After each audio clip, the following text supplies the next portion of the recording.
Good morning, all, and welcome back for the next lecture of the engineering mechanics. Okay, we have started for the we are continuing about the discussion of the syllabus, and I have kept that copy of the syllabus on our Telegram channel. Okay, from that Google Sheet. Okay, you can take that detailed syllabus from the Google Sheet, and you have to note down that syllabus in your notebook. Okay, we have both the sections, that is section 1 and section 2 of this engineering mechanics for the semester 1. Then another one important thing is that whatever the subjects those you are having right now, those will be there for only semester 1. Okay, and that semester 1 syllabus will be ended up to the max March end or the April first week max I'm talking about. Okay, then your examination will be there of the semester 1. Then after that your semester 2 will start of the first year. Okay, new subjects and all those things will be there as per the schedule.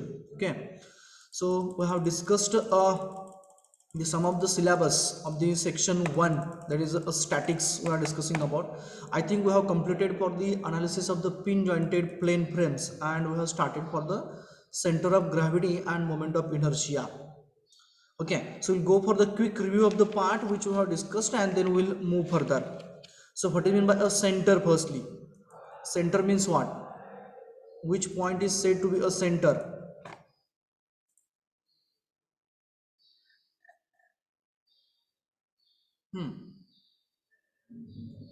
Which point is said to be a center point?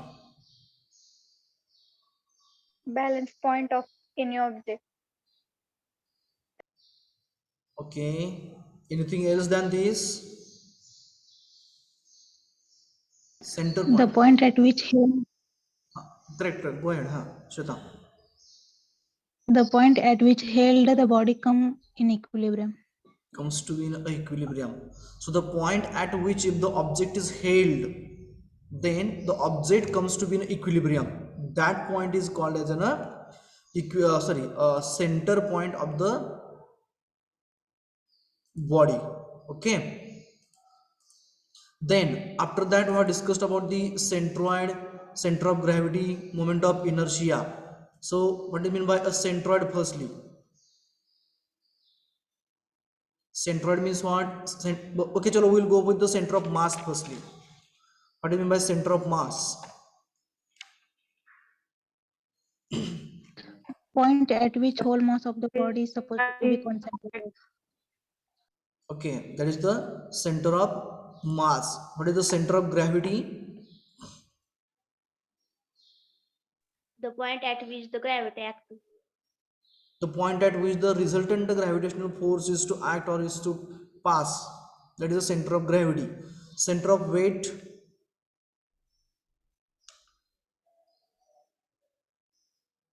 Roll number 52.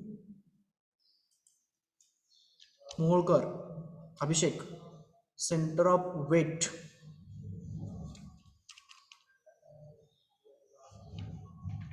To which point we can say that point as a center point?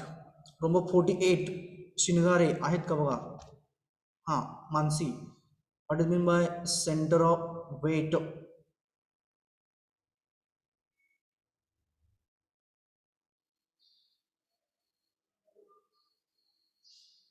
बोला बोला बोला.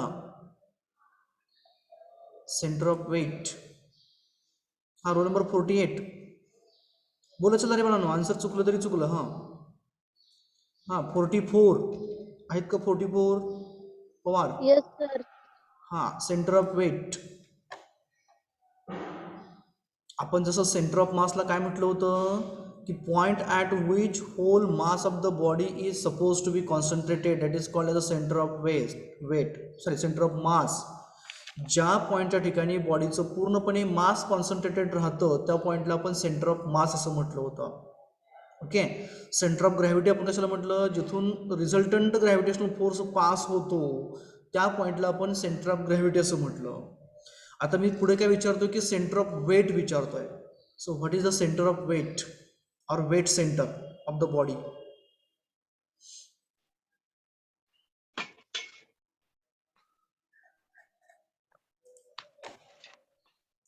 Weight center or center of weight. Gurav, roll number 24.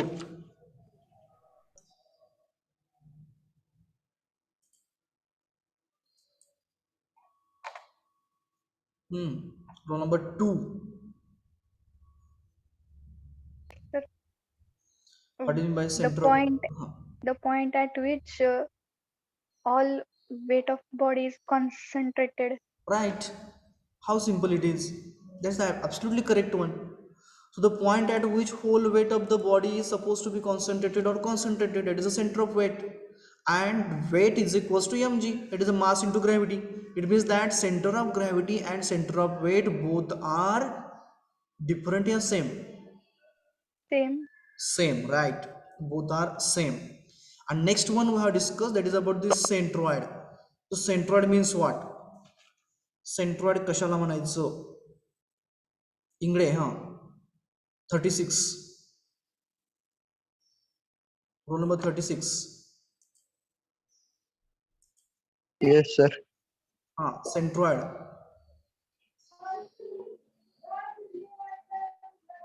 Which point is said to be a centroid? No, sir. Anyone else?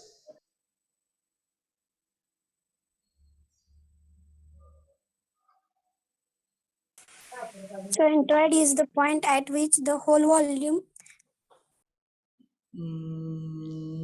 Volume नाही बळा. The point at which whole area of that lamina is supposed to be concentrated. Concentrated. Okay, great. So the centroid is that point at which the whole area, complete area of that geometrical figure or the lamina we can say is supposed to be concentrated. असा point की ज्या ठिकाणी त्या पूर्णपणे geometrical फिगरचं area concentrated असेल त्याला आपण काय म्हणणार? सेंट्रॉइड म्हणणार. If that plane lamina is having the mass, तर प्लेन लॅमिनाला मास नसणार आहे, पण आपण अजून करतोय म्हणजे काय जॉमेट्रिकल फिगर आहे, ट्रायंगल आहे, रेक्टँगल आहे, स्क्वेअर आहे, पेंटागॉन आहे, हेक्झागॉन आहे, या सर्वांना काय असतं? एरिया असतो.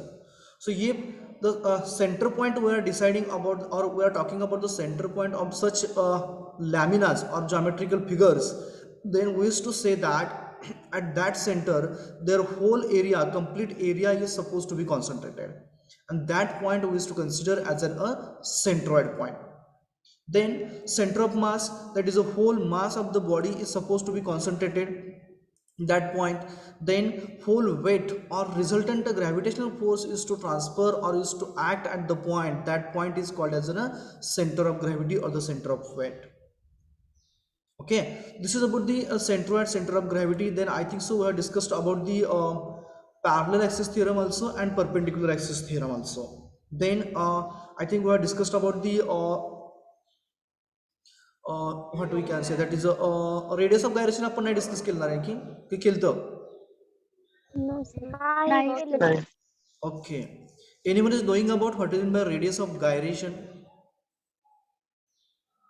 What does it mean exactly?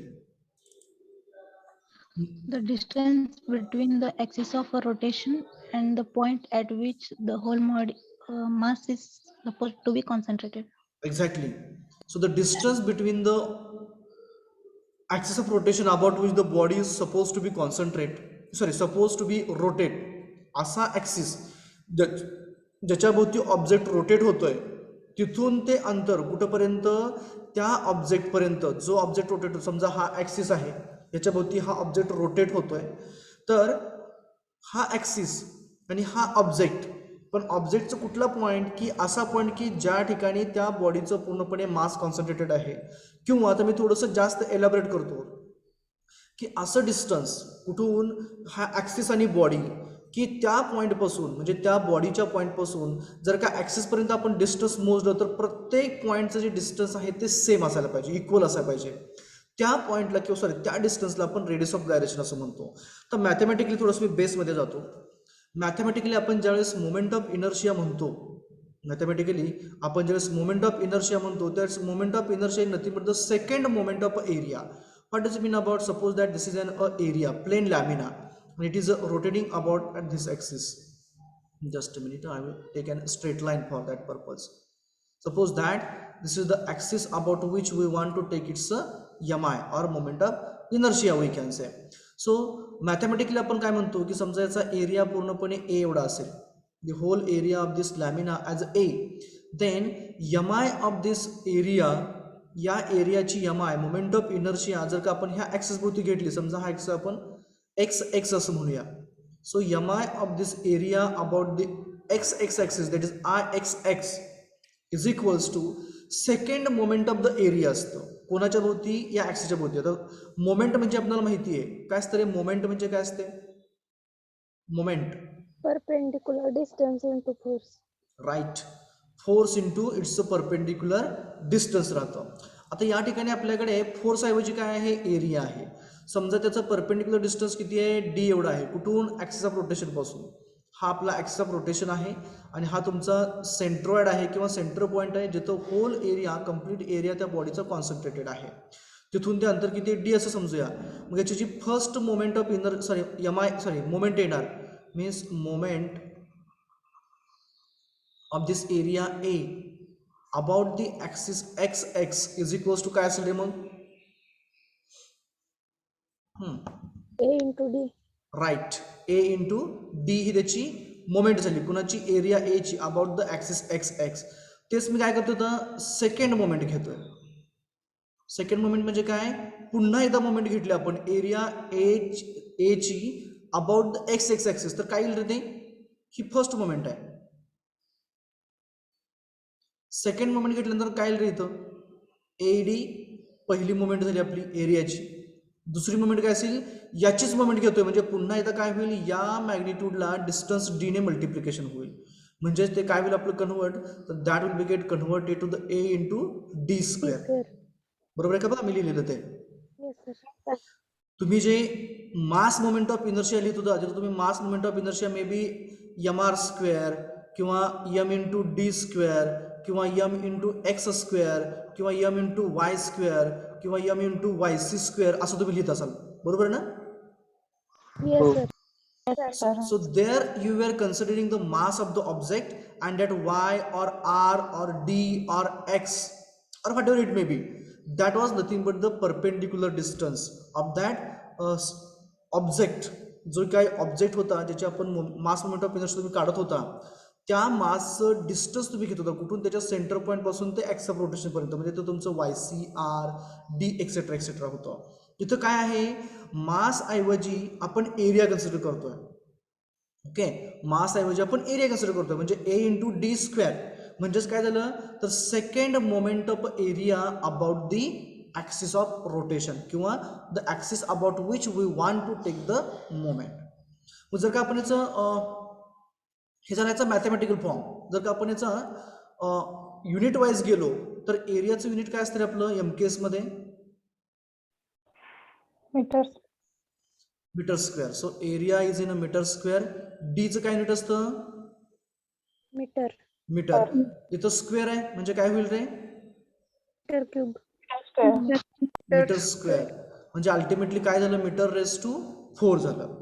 So this moment of inertia is having unit as either meter square, meter raised to 4 or millimeter raised to 4 or centimeter raised to 4.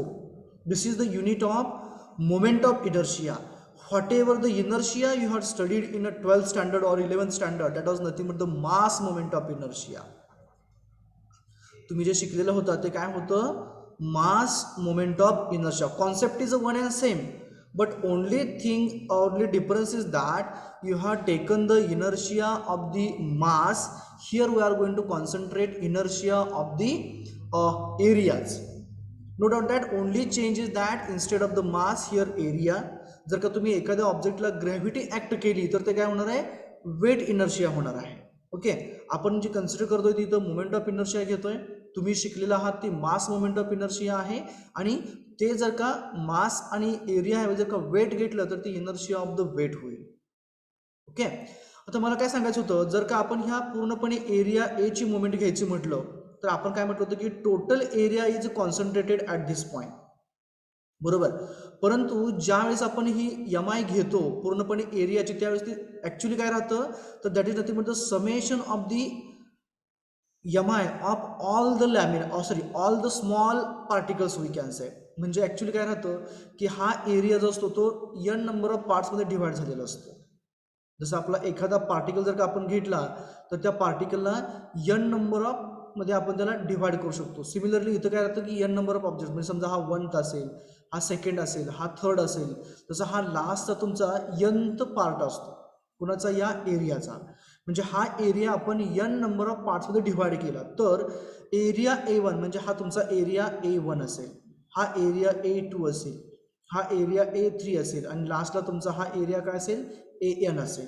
प्रत्येकाचं जे distance असेल ते काय असेल, D1, D2, D3 likewise DN पर्यंत असेल. म्हणजे हा जो लास्ट एरिया आपण घेतला तर त्याचं perpendicular distance from the axis of rotation जे असणार ते आपलं काय असणार, DN असणार. म्हणजे काय होईल की मोमेंट ऑफ इनर्शिया घेताना ह्या सर्व एरियाचे काय होईल तर ती A1 into D1 square plus A2 into D2 square, त्यानंतर plus A3 into D3 square plus A4 D4 square, असं कुठंपर्यंत जाईल रे, प्लस प्लस n पर्यंत, AN इंटू DN स्क्वेअर होईल. म्हणजेच हे काय होतं at the last summation A into D, okay, किंवा AN DN n from 0 to the n, बरोबर. म्हणजेच काय केलं आपण तर सर्व एरियाची आणि त्याच्या डिस्टन्सचा प्रॉडक्ट घेतला आणि त्या सर्वांची आपण समेशन केली आणि ॲट द लास्ट आपण काय म्हटलं की A इंटू डी म्हटलं, बरोबर. आता A इंटू डी का म्हटलं, कारण आपण काय अजून केलं की बाबा रे जर का आपण छोट्या छोट्या पार्टमध्ये त्याला डिवाइड केलं तर काय होणार आहे, कॅल्क्युलेशन खूप मोठं होणार आहे आपलं, बरोबर आहे का. म्हणजे पहिला पार्ट, दुसरा, तिसरा, चौथा असं n नंबर ऑफ पार्ट असणार आणि सर्व पार्टिकलचं डिस्टन्स वेगळं वेगळं असणार ॲक्सिस ऑफ रोटेशनपासून. मग या सर्वांची जर का आपण MI काढत गेलो तर कॅल्क्युलेशन खूप लेंदी होतं. म्हणून आपण काय अजून केलं की आपण काय म्हटलं की टोटल एरिया कॉन्सन्ट्रेट झाला कुठं, सेंटरला, आणि त्याचं डिस्टन्स D घेतलं आणि आपण डायरेक्टली काय म्हटलं की A इंटू डी स्क्वेअर त्याची MI झाली असं म्हटलं, बरोबर.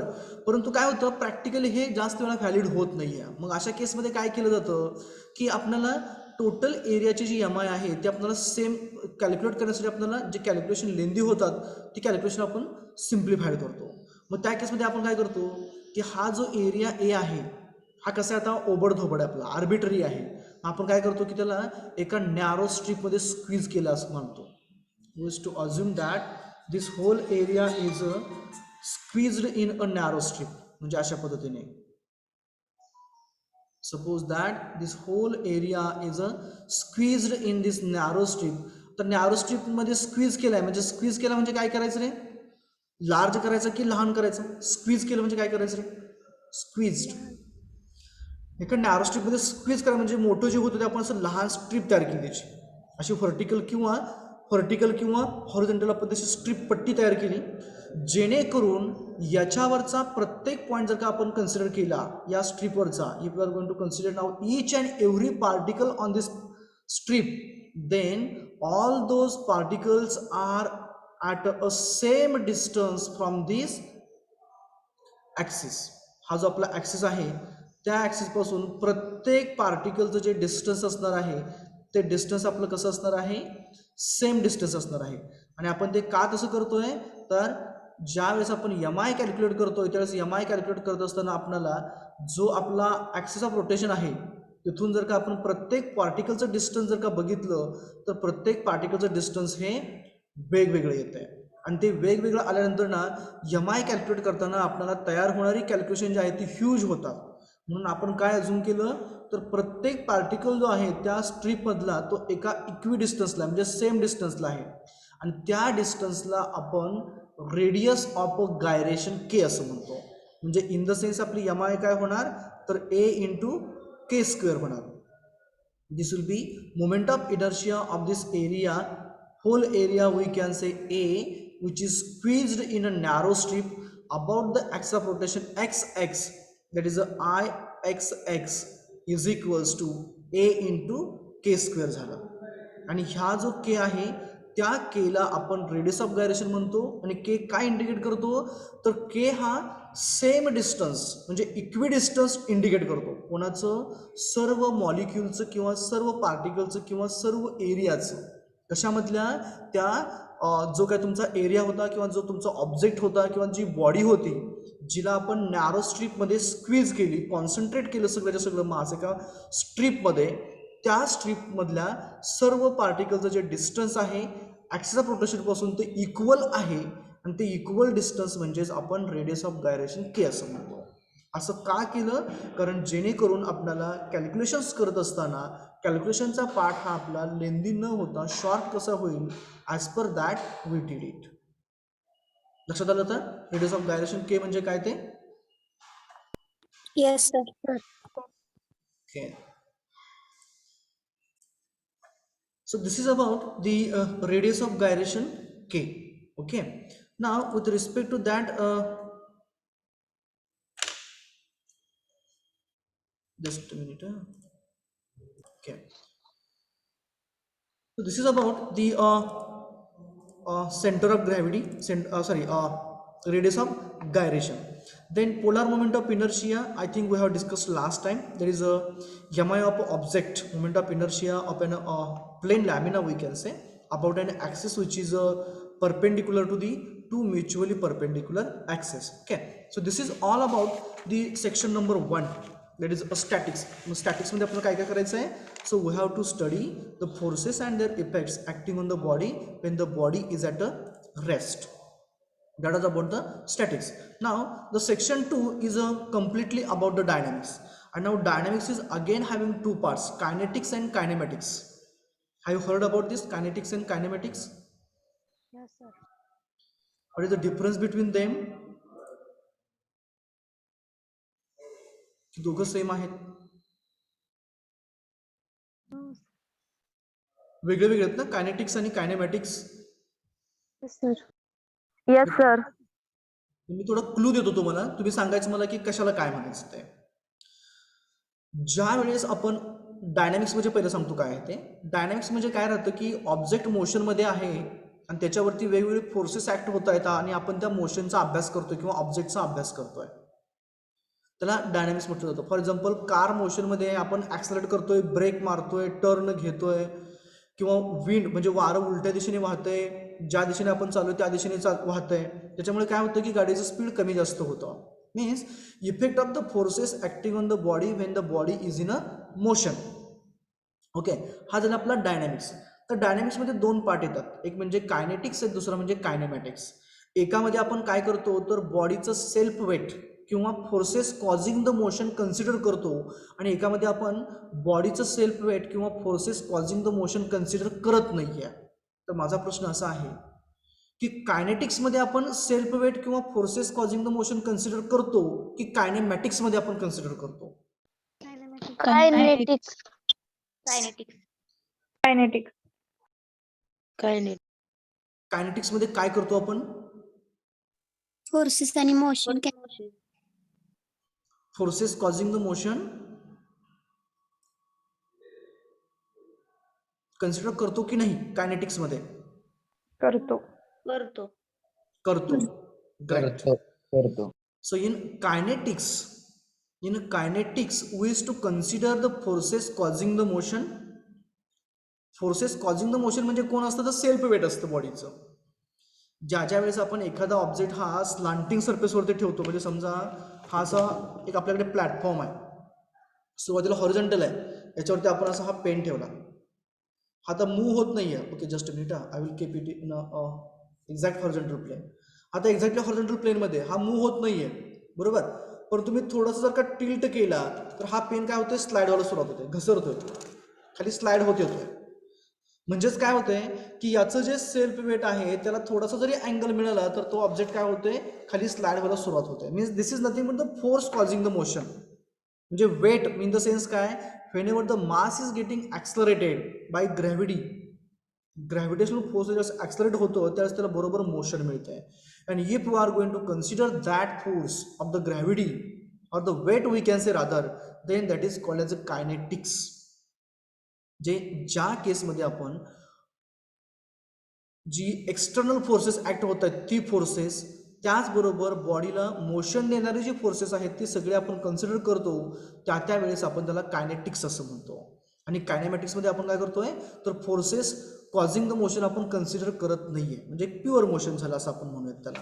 Okay, so in this what we are going to study, the part which we are going to study about this is the first one is a rectilinear motion, equations of motion, motion curves, their applications, relative velocity or relative motion, then simple problems related to the relative velocity. So my first and basic question is that what are the types of motion?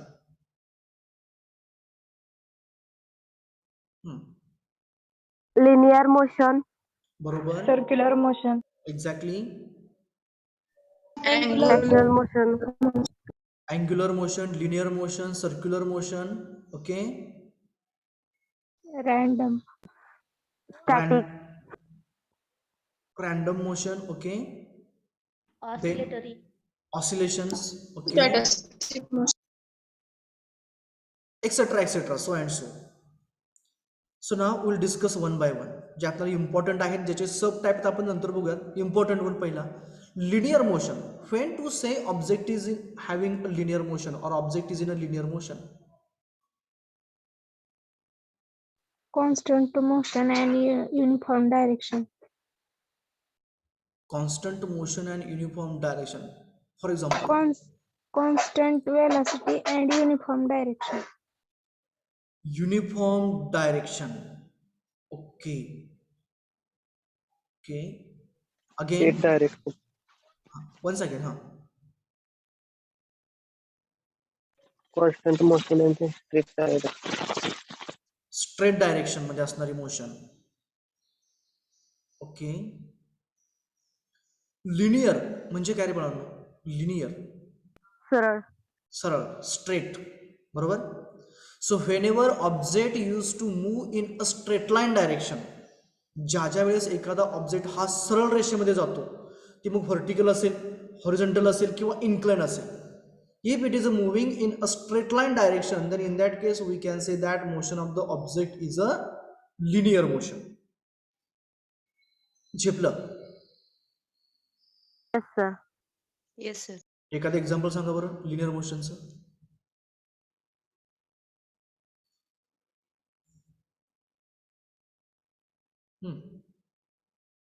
Car moving at constant. Constant speed वगैरे नाही बघा, ते uniform acceleration त्याच्यामध्ये आपण बघणार आहे. ते straight line motion असणार एखादं एक्झाम्पल. ऑब्जेक्ट स्ट्रेट लाईन मध्ये जातोय. Car moving at x-axis.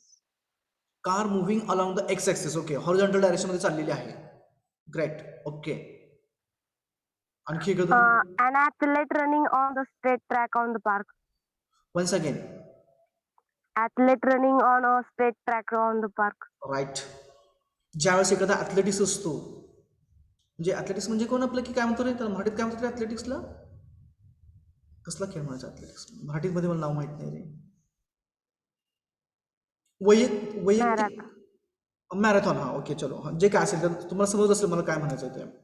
ज्या वेळेस ॲथलेटिक्स हा ट्रॅकवरती किंवा जो ट्रॅक सरळ स्ट्रेट आहे त्या ट्रॅकवरनं रनिंग करत असतो, त्यावेळची त्याची मोशन म्हणजे कशी आहे, तर that motion is a linear motion.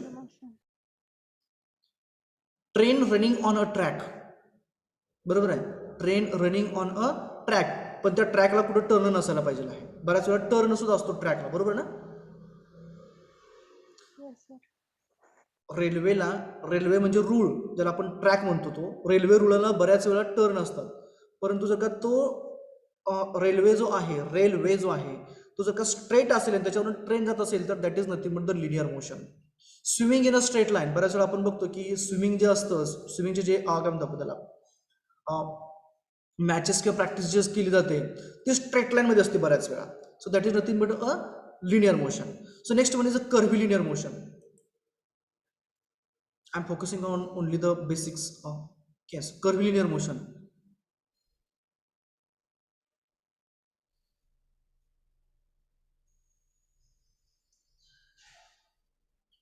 बोला, कर्व्हिलिनियर मोशन कशी असते रे? कर्व्हिलिनियर मोशन,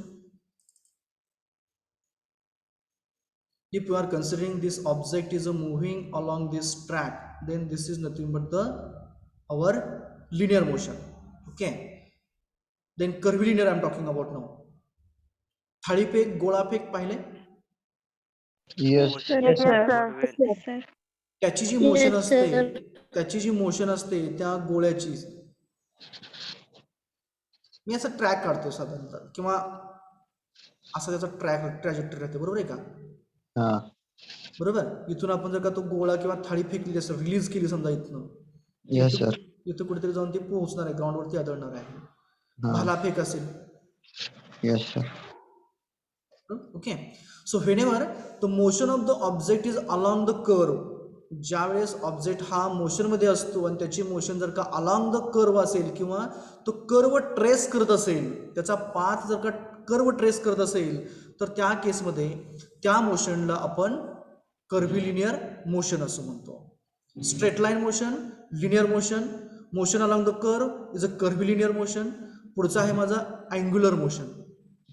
सर, बोला बोला. हा प्रोजेक्टाईल मोशन आणि कर्व्हिलियर मोशन मध्ये डिफरन्स काय आहे मग? हा डिस्कस करणार आहे आपण, पुढे येणार आहे. अगदी छान प्रश्न विचारला तुम्ही, मी लिहून ठेवतोय तो projectile. Just a minute. Projectile. हा आता मी काय म्हटलं तुम्हाला इतक्यात रे? Which one? कर्व्हिलिनियर. अँग्युलर. हा. So what is angular motion नाव? अँग्युलर मोशन म्हणजे कोणती मोशन? बोला. हा angular motion. The motion of a body which is about a fixed point or axis. About the fixed point or a axis. Consider a case of a field of a cycle and this is a axis. Centre आहे इथं, याच्यावरचा हा particle आहे. समजा हा आपला X axis आहे, horizontal, and this is our Y axis. बोला आता. हा if that object is a tracing some angle theta or delta theta then it is angular ना, असंच ना?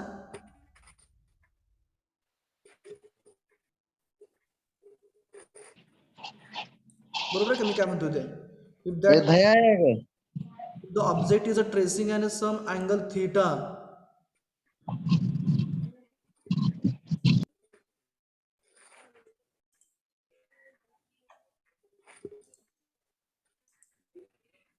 Snehal ji, can you mute yourself please? Yes sir. तुम्हाला ज्यावेळेस answer द्यायचं ना मला, त्यावेळेस तुम्ही डायरेक्टली तुम्हाला अनम्यूट करून तुम्ही उत्तर देत चला. ओके. तर मी तर काय विचारत होतो की कोणीतरी म्हटलं की बाबा रे की एखादा पार्टिकल हा असं फिरत असेल एका सेंटरच्या भोवती, तर त्याची मोशन म्हणजे अँग्युलर मोशन आहे. मी थोडं मॉडिफाय केलं त्याच्यामध्ये. मी काय म्हटलं की असं म्हणजे एक सर्कल काढलं आणि सर्कल म्हणजे आपण सायकलचं फील घेतलेलं आहे आणि आपण काय म्हणतोय की त्या फीलवरचं एक पार्टिकल घेतलं आणि आपण त्याचं ऑब्झर्वेशन आपण बरोबर सेंटरभोवती करतोय. तर तो पार्टिकल काय होतोय की इथून सुरुवात केली, समजा आपण एक्स ॲक्सिस पासून सुरू केली, तर तो काय होतोय बरोबर अँटी क्लॉकवाईज रोटेट व्हायला सुरुवात होते आणि तो काय होतोय अँगल थीटाने डिस्प्लेस होतोय with respect to the x axis किंवा हॉरिझॉन्टल म्हटलं तर आपण. तर त्या केसमध्ये याची मोशन ही अँग्युलर मोशन आहे का, हा माझा प्रश्न आहे.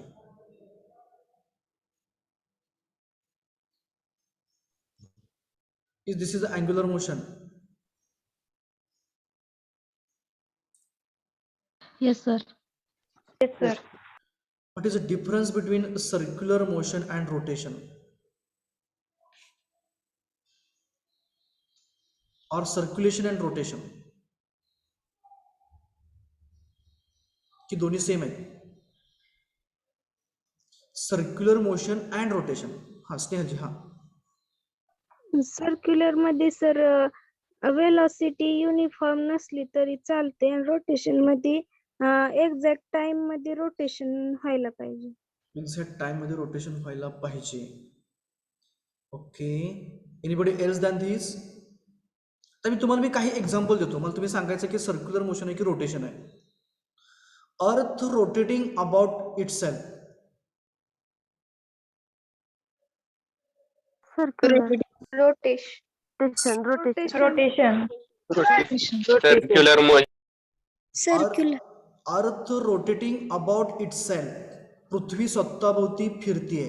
रोटेशन आहे की सर्क्युलेशन? Rotation sir.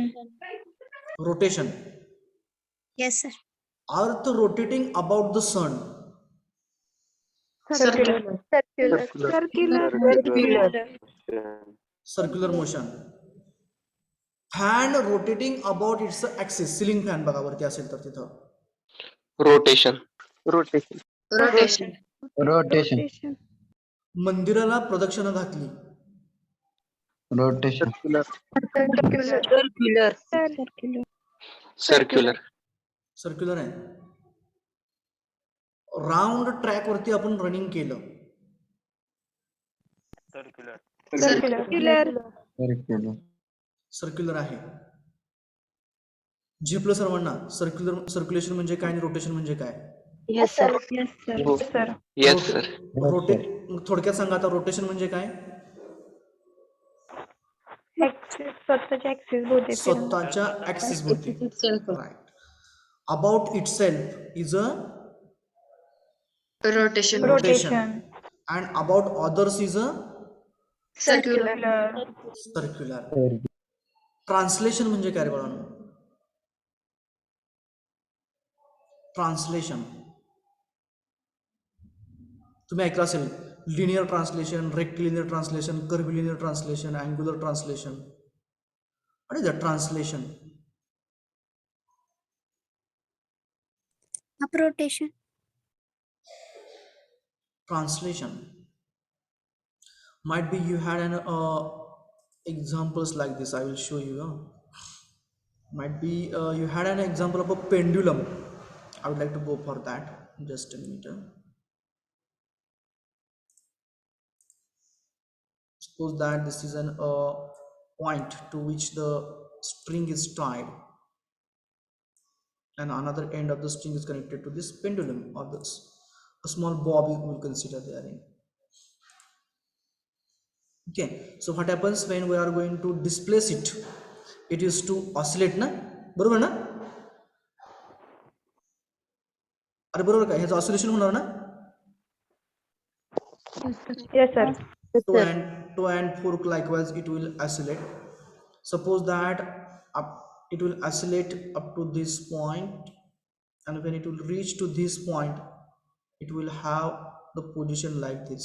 Okay, इकडच्या साईडला इकडे असेल असं मी अजून करतोय. And towards the left hand side it is going to move, then we will have the position like this.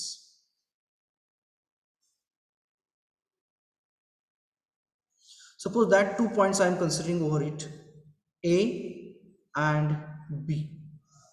A and B me 2 points mark केले त्याच्यावरती. दोघांमध्ये डिस्टन्स काहीतरी असेल.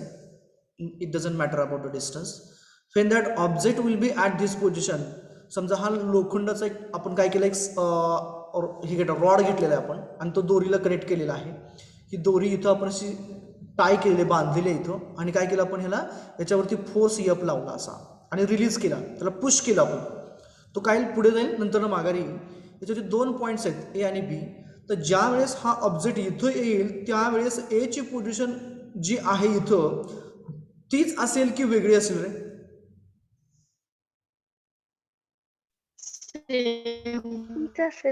सेम असेल. म्हणजे ए आणि बी असंच असेल ना. समजा या दोघांमध्ये डिस्टन्स मी डी घेतोय, त्यावेळेस इथं सुद्धा काय असेल रे, डिस्टन्स डीज असेल. किंवा तुमचा ऑब्जेक्ट इथं जरी आला तरी तो काय असणार आहे, डिस्टन्स डी एवढंच असणार आहे. एक केस झाली. दुसरी केस आहे तोच ऑब्जेक्ट आहे. ओके, सुरुवातीला इथं होता, त्याला समजा हा स्ट्रेट लाईन मूव्ह होतोय. It is moving on a straight track. Okay, and after certain time interval it has been reached to this position. हा इथं पोहोचलेला आहे. Just a minute. after certain time interval we will consider now it is reached to this position. Okay, and again we will consider that 2 points as a and B, distance between them as a D. Okay, so when it will reach to this position, पुन्हा एकदा काय असेल त्याचं distance दोघांमधलं सेमच असेल. बरोबर आहे का? सेम असेल ना, बरोबर का? Yes, sir. हे या केस मधलं आता मी आणखी सिंपल करतो. ए बी आहे जर का मी ह्या दोन पॉईंटचं जर का मी पाथ ट्रेस केला ए आणि बीचा, तर एचा पाथ हा आपला असा असेल, बरोबर आहे, आणि बीचा जो पाथ आपला तो अशा पद्धतीने असेल. ओके, तर हे एक्झॅक्टली स्ट्रेट यायला पाहिजे, माझं थोडंसं वरती खालती झालेलं आहे. Let it be. जर का अशी केस असेल आणि या केसमध्ये काय असणार आहे, या दोघांचा जर का आपण पाथ ट्रेस केला या पॉईंटचा, तर एचा पाथ हा तुमचा बरोबर असा असणार आहे, इथंपर्यंत आला ए. बीचा पाथ तुमचा हा या पद्धतीने इकडं असेल. म्हणजे या केसमध्ये काय होतंय, ज्यावेळेस तुम्ही याला पुश करताय, मोशन देताय, त्यावेळेस पॉईंट ए आणि पॉईंट बी दोन जे आपण पार्टिकल जे घेतलेले आहेत, कोणते पॉईंट्स घेतलेत आपण, तर या बॉडीमधले जे दोन पॉईंट घेतले ए आणि बी, हे दोन्ही पॉईंट काय झाले, या पोझिशनपासून या पोझिशनपर्यंत ट्रान्सलेट झाले, ट्रान्सफर झाले, त्यांची पोझिशन बदलली आपण. म्हणजे पोझिशन बदलली म्हणजे कोणाची बदलली, ह्या ऑब्जेक्टची. ऑब्जेक्ट इथं होता, ऑब्जेक्ट इथं घेतला, परंतु त्याच्या आतमधले जे पार्टिकल जे होते त्यांची पोझिशन जशी होती तशीच राहिलेली आहे. आणि त्यांचा जर का आपण पाथ ट्रेस केला तर तो इथं कर्व होतोय, इथं ट्रेस केला तर ती स्ट्रेट लाईन तयार होते, बरोबर. म्हणजेच आपण काय करतोय, तर त्या ऑब्जेक्टच्या मधले जे पार्टिकल्स आहेत किंवा त्याची जी पोझिशन जी आहे, त्या पूर्ण ऑब्जेक्टला आपण एका पोझिशनपासून दुसऱ्या पोझिशन नेतोय. कोणाला, ऑब्जेक्टला पूर्णपणे. म्हणजे त्याला आपण काय करतोय, एका पोझिशनपासून दुसऱ्या पोझिशनला आपण ट्रान्सफर करतोय. म्हणजे आपण काय केलं, गोपाळपूरपासून कॉलेजपर्यंत ऑब्जेक्ट आणला किंवा कॉलेजमधून आपण ऑब्जेक्ट आपल्या क्लासरूममध्ये घेतला. एखादी मशीन असं आपण समजूया, प्रॅक्टिकलचं एक इन्स्ट्रुमेंट आहे आपल्याकडे. ते इन्स्ट्रुमेंट आपण काय केलं, गोपाळपूरमधून कॉलेजमध्ये आणले आणि कॉलेजमधून नंतर ना बरोबर मेन कोर्समधून आपण आपल्या लॅबमध्ये आणलेलं आहे. त्यावेळेस काय झालं, त्या ऑब्जेक्टचं, त्या इन्स्ट्रुमेंटचं काय झालं, ट्रान्सलेशन झालं. कुठून, गोपाळपूर ते कॉलेज, कॉलेज ते आपली लॅब. परंतु त्या इन्स्ट्रुमेंटमधले जर का आपण ऑब्जेक्ट्स बघितले, पार्टिकल्स बघितले, तर त्या पार्टिकल्समधलं जे काही डिस्टन्स होतं, रिजिड ऑब्जेक्ट आपण घेतलेलं आहे, तर ते बदलणार आहे का इथं, नाही. बदलत नाही आहे. मग जर का आपण तो ऑब्जेक्ट स्ट्रेट लाईन मध्ये आणला, कुठून, कॉलेजच्या कोर्समधून लॅबपर्यंत, तर त्यावेळेस होणारं जे ट्रान्सलेशन आहे, ट्रान्सलेशन म्हणजे काय, पोझिशन बदलणे, एका पोझिशनपासून दुसऱ्या पोझिशनपर्यंत आणणे त्याला. त्यावेळेस ट्रान्सलेशन होत असताना त्याने जो पाथ ट्रेस केला तो जर का स्ट्रेट असेल, तो जर का स्ट्रेट पाथ असेल, तर त्याला आपण रेक्टिलिनियर ट्रान्सलेशन म्हणतो किंवा त्याला आपण स्ट्रेट लाईन ट्रान्सलेशन म्हणतो, म्हणजे सरळ रेषेमध्ये पुढे जाणे. आणि ज्या वेळेस रेक्टिलिनियर ट्रान्सलेशन होतं, म्हणजेच काय होतं, त्याची पोझिशन बदलत राहते. म्हणजे इथं होता सुरुवातीला, समजा इथं कॉलेजचा पोर्च आहे, ओके, आणि इथून कुठं आला आपला, हा लॅबमध्ये आला, याची पोझिशन इथून तिथपर्यंत बदलली, काही वेळामध्ये बदलली. म्हणजे काय झालं, displacement is a changing with respect to the time in a straight line. म्हणजे काय झाली, व्हेलॉसिटी आली. ज्या वेळेस स्ट्रेट लाईन ट्रान्सलेशन बरोबर होणारी जी व्हेलॉसिटी असते तिला आपण स्ट्रेट लाईन व्हेलॉसिटी किंवा त्याला आपण लिनियर व्हेलॉसिटी म्हणतो, motion in a straight line. आणि ज्या वेळेस अलॉंग द कर्व, म्हणजे त्या पार्टिकलचं ज्यावेळेस आपण डिस्प्लेसमेंट करतो, त्यावेळेस त्याच्या पॉईंट्सनी किंवा त्या पार्टिकलनी ट्रेस केलेलं जे डिस्टन्स असतं किंवा जो पाथ असतो तो आपला कर्वड पाथ असतो, त्यावेळेस त्या ट्रान्सलेशनला आपण कर्व्हिलिनियर ट्रान्सलेशन म्हणतो. आणि त्याच्याबरोबर असोसिएटेड जी व्हेलॉसिटी असते त्या व्हेलॉसिटीला आपण कर्व्हिलिनियर व्हेलॉसिटी किंवा कर्व्हिलिनियर मोशन असं म्हणतो किंवा मोशन अलॉंग द कर्व असं म्हणतो. सो ट्रान्सलेशन म्हणजे काय, तर translation is nothing but the changing the position. म्हणजे आपण मंगळवेढ्यामधून बसलो बसमध्ये आणि पंढरपूरला पोहोचलो, किंवा आपण पुण्यामधून बसमध्ये बसलो आणि पंढरपूरमध्ये आलो, किंवा आपण दिल्लीमधून एअरपोर्टला आलो, तिथून आपण एरोप्लेनने डायरेक्टली पुण्यामध्ये आलो. म्हणजे काय केलं, we have translated ourselves from Delhi to the Pune, or from Pune to the Pandharpur, or from Mangalwedha to Pandharpur, or Solapur to the Pandharpur. म्हणजे काय केलं आपण, we have translated ourselves. म्हणजे काय, आपण आपली पोझिशन आपण काय केलं, बदलली आपण. त्याला आपण साधारणतः ट्रान्सलेशन असं म्हणतो. आपण बऱ्याच वेळा म्हणतो बघा, please translate English to the Marathi और मराठी टू द इंग्लिश. आपण काय करतो की बदल करतो, बरोबर ना, बदल केला. इथं बदल कशाचा आहे, इथं बदल हा पोझिशनचा आहे. म्हणजे कुठून, पोझिशन इन द सेन्स काय, की जागा बदलायची, एका ठिकाणाहून दुसऱ्या ठिकाणी जायचं आहे, त्याला आपण इथं ट्रान्सलेशन असं म्हणतो.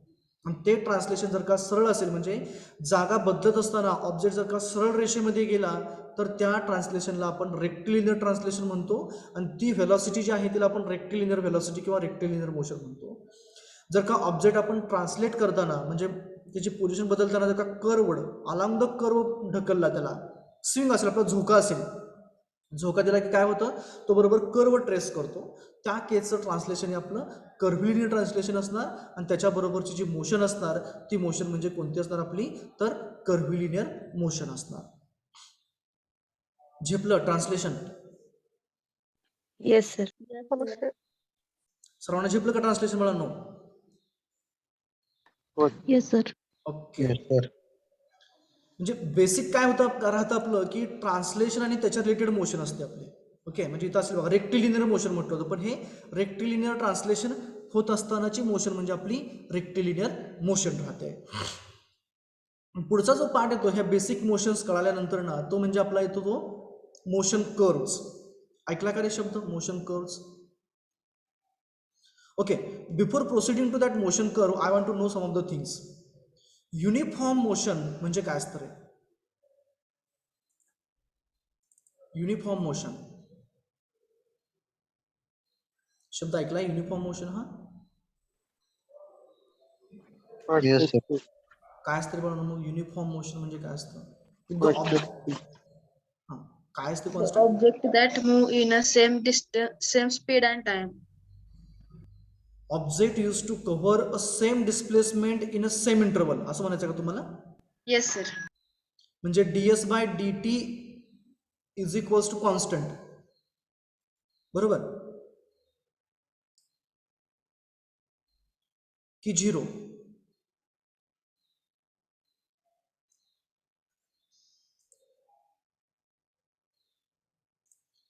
युनिफॉर्म मोशन असेल तर बॉडीची व्हेलॉसिटी काय असते? कॉन्स्टंट असते की झिरो असते? हे जरा बाजूला ठेवतो मी थोडा वेळ. मोशन जर का युनिफॉर्म असेल तर व्हेलॉसिटी झिरो असते की कॉन्स्टंट असते? Constant. कॉन्स्टंट. व्हेलॉसिटी कॉन्स्टंट आहे, म्हणजेच हे पहिलं इक्वेशन ॲप्लिकेबल आहे. म्हणजेच काय आहे? That is equals to ds by dt is equals to constant. Velocity बदलत नाही आहे, म्हणजेच rate of change of displacement जो आहे ऑब्जेक्टचा तो सेम आहे. म्हणजे काय की समजा याने जर्नी सुरू केली इथून ते इथंपर्यंत, पहिल्या एका तासामध्ये in first 1 hour if it has covered a say distance of 1 kilometer, then in a next hour also it has to cover a distance of 1 hour and so on. दर तासाला होणारी डिस्प्लेसमेंट जर का सारखीच असेल, तेवढीच असेल, तर याचा अर्थ काय होतो की त्याची होणारी जी असोसिएटेड व्हेलॉसिटी ती सेम आहे. कारण डिस्प्लेसमेंट पर युनिट टाइम म्हणजे काय राहतं, तर व्हेलॉसिटी राहते, बरोबर ना? हो. Yes, sir. Velocity is equals to displacement upon time आहे आपलं. जर का ती डिस्प्लेसमेंट दर तासाला सेम असेल तर याचा अर्थ काय झाला, व्हेलॉसिटी सेम आहे. म्हणजेच काय केलं आपण, समजा आपण डिस्प्लेसमेंट वर्सेस टाइम ग्राफ काढला, डिस्प्लेसमेंट वर्सेस टाइम ग्राफ काढला, तर त्या केसमध्ये जर का डिस्प्लेसमेंट आणि टाइम हे दोघं होणारं जे रिलेशन आहे किंवा जो स्लोप असेल तो स्लोप आपला कसा पाहिजे रे? हे कॉन्स्टंट आहे मला म्हणायचं आहे. मग याचा जर का आपण कर्व काढला तर त्या कर्वचा स्लोप कसा असेल? स्ट्रेट. कसं पाहिजे ते? स्ट्रेट लाईन पाहिजे की पॅरलल पाहिजे? Straight line. Straight line. Straight line passing through the origin, बरोबर ना? हो सर. Yes sir. हा. या केसमध्ये काय इंडिकेट होतं, तर या केसमध्ये जो काही स्लोप असणार आहे तो स्लोप हा आपला युनिफॉर्म आहे. This will be ds, this will be dt and slope of the same will be the velocity. dy by dx असतं, म्हणजेच काय येणार ds बाय dt. प्रत्येक ठिकाणी स्लोप काय असणार तुमचा? कॉन्स्टंट असणार, म्हणजे युनिफॉर्म व्हेलॉसिटी झाली. म्हणजेच युनिफॉर्म व्हेलॉसिटी असताना डिस्प्लेसमेंट टाइम कर्व, त्याला एक मोशन कर्व आहे तो डिस्प्लेसमेंट वर्सेस टाइम, हा जो कर्व आहे त्याला आपण ST कर्व असं म्हणतो. ST म्हणजे डिस्प्लेसमेंट वर्सेस टाइम कर्व. हा जर का straight line passing through the origin असेल तर तो काय इंडिकेट करतो? व्हेलॉसिटी ही युनिफॉर्म आहे असं इंडिकेट करतो. समजा डिस्प्लेसमेंट टाइम कर्व हा पॅरलल टू द हॉरिझॉन्टल आहे, असा आहे, काय इंडिकेट करतो रे? व्हेलॉसिटी किती आता?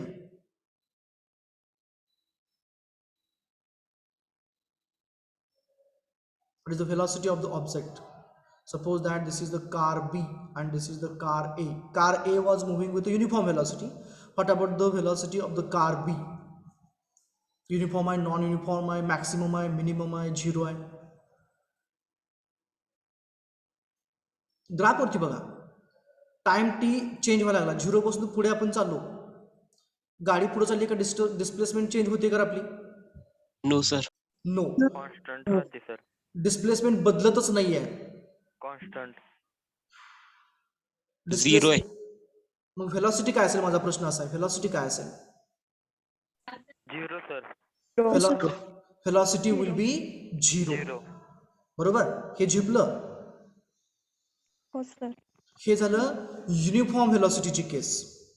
युनिफॉर्म ऍक्सलरेशन नेक्स्ट केस. आता युनिफॉर्म ऍक्सलरेशन म्हणजे काय असेल सांगा बरं आता. dv by dt is equal to constant. dv by dt is equals to constant असेल. बरोबर, की acceleration a is equals to 0 असेल. कॉन्स्टंट आहे. बरोबर का, dv by dt कॉन्स्टंट आहे. म्हणजे जर का आपण व्हेलॉसिटी वर्सेस टाइम ग्राफ काढला तर तो कसा असेल रे? फिटी curve, straight line, straight line passing through the origin असेल. Okay, so today we will stop here and in the next lecture we will continue our discussion over this motion curves. Okay, Okay. thank you. You have another lecture. Okay, thanks.